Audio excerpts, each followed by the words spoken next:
La malédiction de Strahd. Épisode 29. Au-delà de Ravenloft. Exténués, les aventuriers se retrouvèrent face à leur destin quand la hutte de Baba Lysaga les chargea.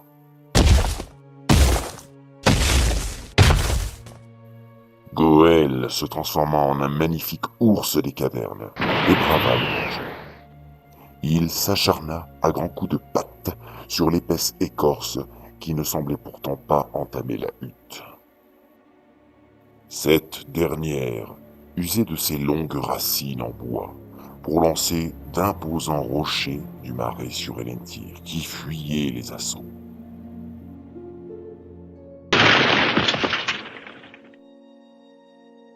Puis par des mouvements circulaires, attaquaient nos héros par de massives racines filandreuses telles des fouets immenses.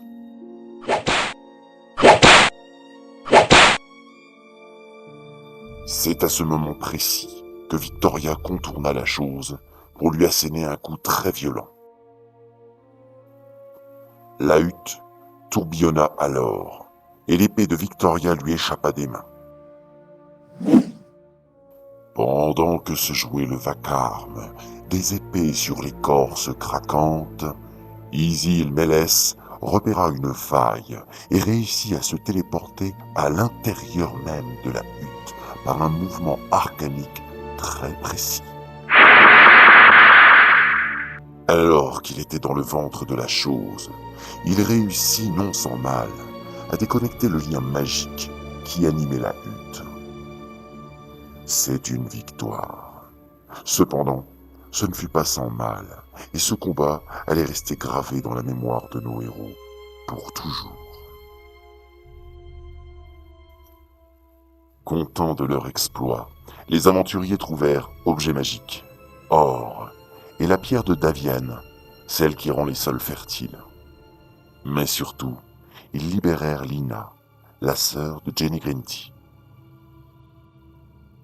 Cette dernière leur raconta les traitements que lui avait réservés Baba Lysaga. Chaque jour, la guenaude égorgeait la fée au-dessus de la baignoire, pour se laver dans son sang et ainsi garder sa jeunesse. Jour après jour, la fée mourait et son pouvoir féerique la ramenait à la vie au petit matin, pour que continue cette implacable torture. Après les retrouvailles, Jenny Grinty partit reconsacrer la terre du cercle féerique.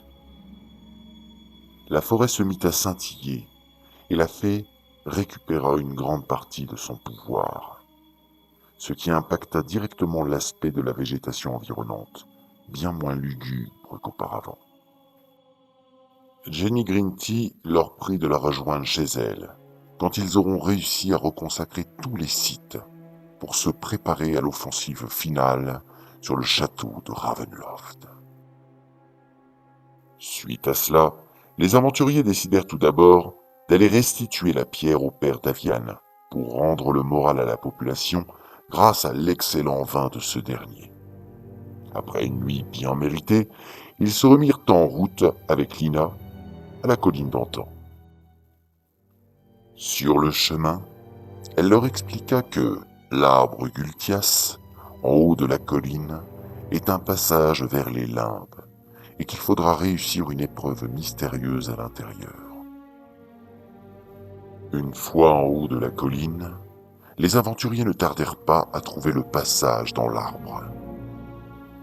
Une épaisse brume en sortait, telle la fumée des narines d'un dragon. Épée en main et sur leur garde, nos héros s'engagèrent dans l'inconnu.